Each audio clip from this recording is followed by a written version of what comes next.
So we're here with Chris DT Gordon, and he's going to tell us about how to be grateful and how to have a positive attitude.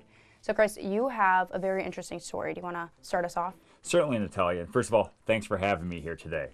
So in March 2015, I contracted what's called necrotizing fasciitis, also known as flesh-eating bacteria. It came from something quite innocuous, in fact, my garage wall. I scratched my hand on my garage wall, and 3 days later, my arm had ballooned to 3 times its normal size. I was taken to the hospital in New Ulm, where they told me that they had never seen anything like this, that this was beyond them, and to their credit, they whisked me away to the Mayo Clinic in Rochester, where they had seen this before, and they were able to quickly act upon it.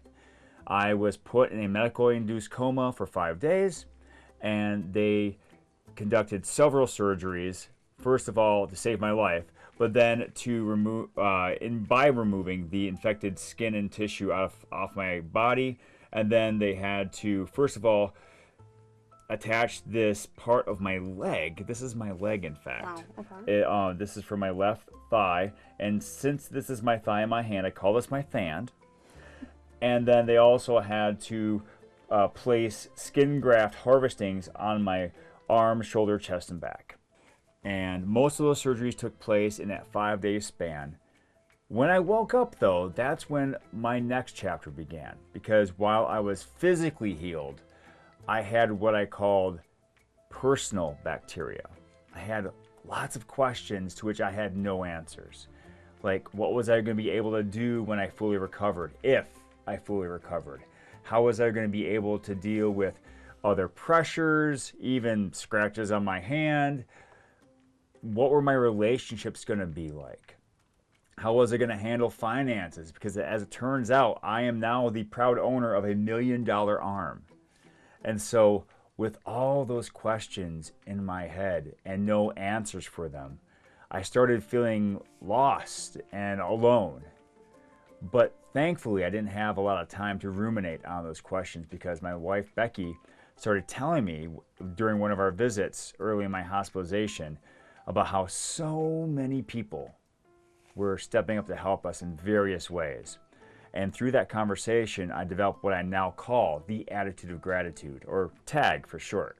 Okay, very cool. And may I ask, I know that I met you a couple times, Yes. and the first time you were super grateful, super positive. How were you before the incident? You know, it wasn't like I was a Debbie Downer all the time, but I didn't really concentrate so much on the power of gratitude. And what is that? Well, basically, for me, it's a 3-step process. First of all, you need to think about what's good in your life. That's the T in TAG. And when I ask people that question, they often answer with, well, my family, my friends, my job, my home. And I answered all of those as well. But then I thought about, what about these small, seemingly insignificant parts of our lives that bring us that daily dose of joy? Like, for example, your favorite TV show. It could be a door hinge. And how often do we really think about door hinges, right? But they help us get from one place in our house to another, or from one room to another in another, in a certain area. And without a properly working door hinge, you can get yourself into serious trouble depending on the situation. But it's thinking about those very minute, almost imperceptible things in our lives that actually help us live a healthy life, or at least a productive one, that we should recognize. Chris, why do you think people are so quick to think of the negative and not be grateful for things like that? Like, I would never have thought to be grateful for a door handle or anything like that, but I'm like, maybe I should be, because wow, there's so many things around me that are good to be grateful for, but I just never think of them. Why do you think people are immediately like, I don't have this, I don't have that, Well, I think, Natalia, it's because people want to have a perfect life. We see images of perfection all around us, on TV, on billboards, in magazine ads, online. But when you think about it, the perception of perfection is a fallacy. It really is. You know, if you look at a model at on a magazine ad, how long did it take her to get all fancied up? And how long is she going to stay that way before the makeup wears off?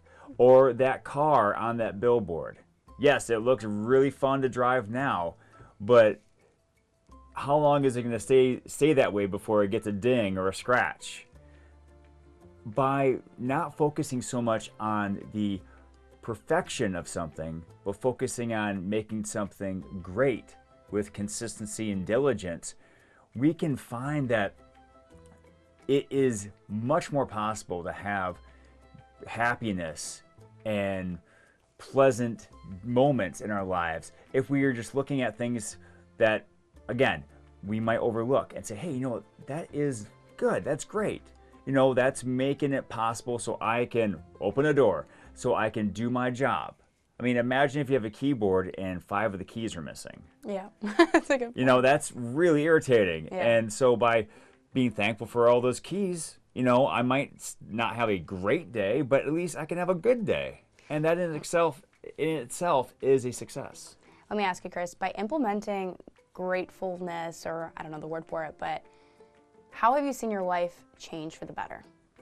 Well, I feel like I have an obligation to be my best self. Again, it's not my perfect self, but when I am looking at things online, and we all know that there's a lot of negativity online, and I feel this urge to respond to someone who might say something disparaging, or I want to put them in their place. I think about, how would my best self react to this? You know, is this really representative of how I want others to see me? If I'm supposed to help them live their best lives, is this a good showing of me if I respond to this person like I want to?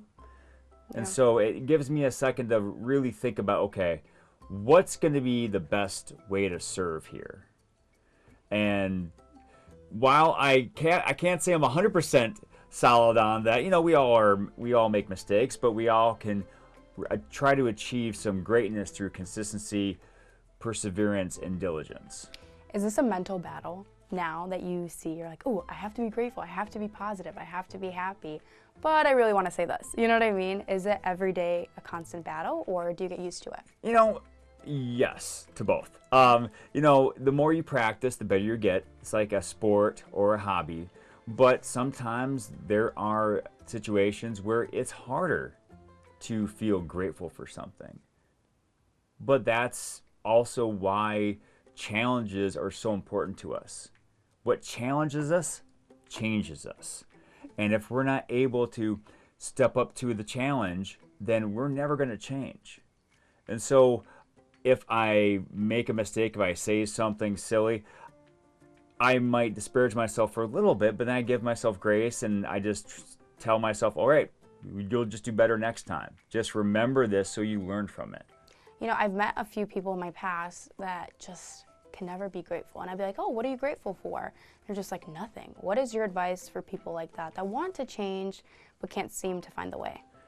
I think it's about starting small. And that's why I am such a huge proponent of looking for the little things. Like, for example, the screws and the bolts that are holding up these microphones. You know, by looking at all the things that are working right at this particular moment, we see that there's actually we're surrounded by richness and wealth, even though our bank account doesn't change. But if we focus more on, hey, everything else is working great, everything else is working as it should, then we see that, wow, there's more positivity than we first realized. And that doesn't mean life is perfect by any means. But if we say, okay, everything else is great, this one thing I got to fix. If we're able to hone in and focus on that one thing and work the solution, not focus on the problem, it makes it easier to handle. So do you see, by implementing being grateful, do you see more abundance or opportunities to be grateful for? Yes. because, you know, it's like when you buy your new car and you see that car everywhere on the road because you're so fixated on that car. When I go into a situation, I look and see, okay, what's right about this? What's going on? What's great? And I am more apt to pick up the smaller things because I've trained myself like that. And so by constantly looking around and saying, hey, all right, I like that picture. I appreciate how the light is shining this way.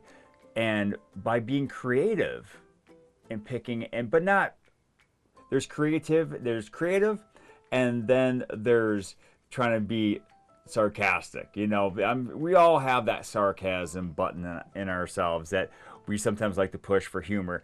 But by being earnest in our creativity and trying to find something to be grateful for, we can amaze ourselves in what we observe. Well, I'm grateful for this conversation. Well, thank you very much. Appreciate that. So you did bring a sheet for us. Yes. And can you tell us a little bit about what it is and what we should be writing in it? Yes. Well, this is my worksheet for my TAG Superhero Academy. As you probably have noticed, I'm wearing a cape. Okay. And the reason why I wear a cape when I present is because I think that we are like superheroes and that we all have an origin story. Every superhero, no matter if they're powered or not, started somewhere. And we have many, many origin stories through our lives. And an origin story is a time where we are faced with challenges in the form of questions and how we're going to respond to those challenges. And our answers will set the trajectory of our lives moving forward. Okay. And so the first part here, the upper left-hand corner, is the origin story. And this is where you pick a particular part in your life where you had some questions to answer. You think about, okay, what are some good things some things I'm good at, like your powers, and then also think about your weaknesses. It's important that we're honest with ourselves. Okay. Because if we say, oh, I'm not good at anything, or everything's perfect, it sets a false benchmark. Okay. But by being honest with ourselves, we can look at this and use it to its fullest extent. Gotcha. And then on the right-hand side, we have the sharpened senses. You could tell I like alliteration here. But you sharpen senses, you look at things that you appreciate at that moment. And sometimes if you pick a situation that happened in the past, you might take a little more time to think about it. But just pick at least 5 things that you like, that, in using your sensory details, what you see, what you hear, what you smell, you taste, what you touch. You're able to come up with some ideas of, okay, what was going on in that moment that I really appreciated, that I found was positive. Okay. And then the lower left-hand corner here, we have the team-ups. And this is where you think about someone in that situation that helped you out. Okay. And, we have so many social circles depending on, what role you have in your family, what your job is, where you spend your time outside of work or school, that you could pick someone that maybe helped you in that moment, list why you appreciate them, and then share that with them.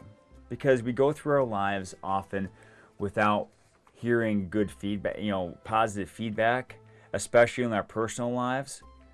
So it's important to let people know why we appreciate them, because we never know what kind of day they're having. And your feedback, you telling them why you appreciate them, could really change their day, if not their whole week or month. Okay, for some people like me, I get a little nervous to tell others I appreciate them. I do it by way of action versus words. So what advice could you give me to send a message to somebody I love? That's a great question.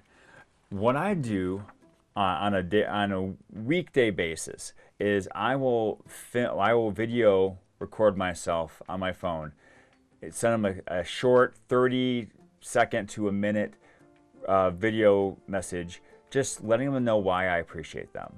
Okay. And say, hey, I just want you to know I'm thinking about you today. I really appreciate this. And I just want you to know that I hope you make it a great day, and just know I'm thinking about you. Yeah. People often don't do that. I don't know No, why. and if you think about it, there are almost 8 billion people on the planet. Yeah. And to let someone know that out of those 8 billion people, you are thinking about them. Oh, yeah. That could Make really, me blush. Yeah, that could really make someone's day. Yeah, okay. I'll do that after I get home from work. I'll start texting and appreciating people. Yeah. And then what is the power practice? The power practice is where you think of ways to make someone else smile. You try to really get tag going, because I don't know about you, Natalia, but playing tag by yourself is boring and embarrassing. It's more fun when you include other people. Okay. And so in the power practice, you list things you can do to make other people smile, to help them out during their day. It could be a simple opening a door for someone behind you at the store. It could be, picking up trash on a walk or a run. I know we're not yet at snowy weather yet, but when it gets to that time, you could plan on shoveling your neighbor's walkway or snow blowing their driveway. But there are so many things we can do for someone that don't even require money. That we can help someone practice feeling gratitude themselves by helping them out in a way that might only take a few minutes for us, but it could make their day or even more for them. I'm going to throw a hard question your way. Okay. Okay, so it's super easy to be grateful when you wake up on the right side of the bed and it's sunny out and you're like, okay, today's a good day. But what about the next day? It's gloomy, it's raining, you're in a bad mood, and you're like, oh, I have to be grateful, and you don't want to be. There's up and downs. What is the advice you'd give somebody to be like, you know what, you can make this a habit. You can do this every single day. You don't have to pick and choose. You know what I mean? Yeah, good question. Again, I go back to, well, what's going right? You got out of bed. That's the first thing. If you're a person like me that likes to work out or run in the morning, you're able to move your body. Following a routine is key because it helps hardwire your mind into being productive.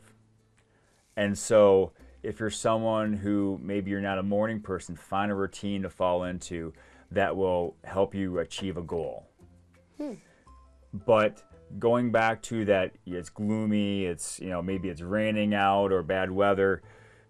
Think about the ways you can overcome that.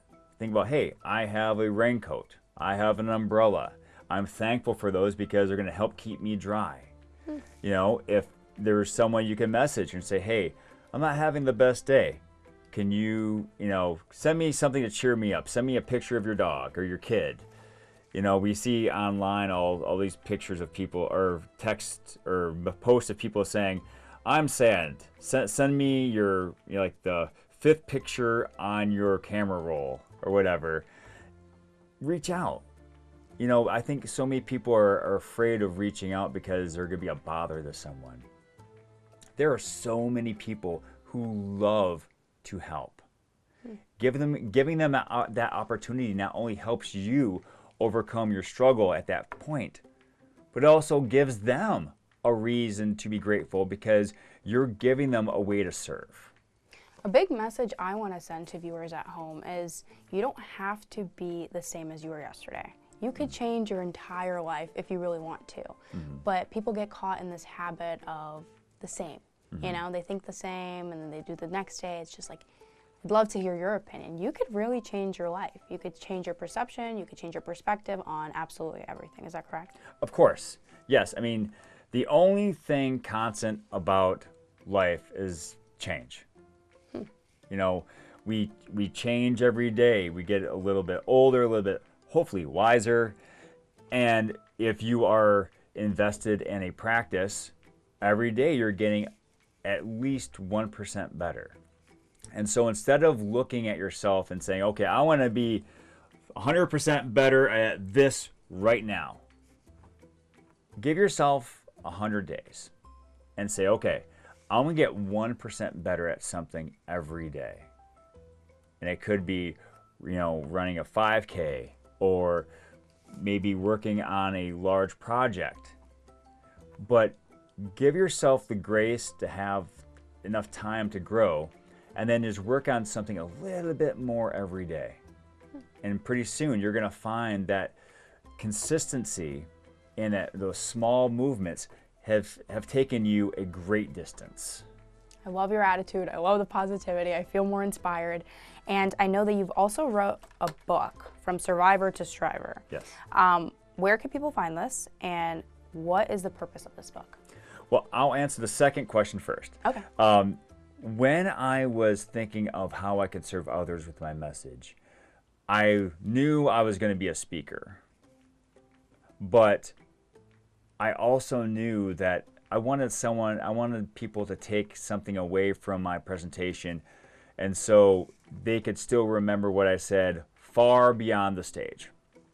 And so I wrote this book as a two-in-one. It's a twofer.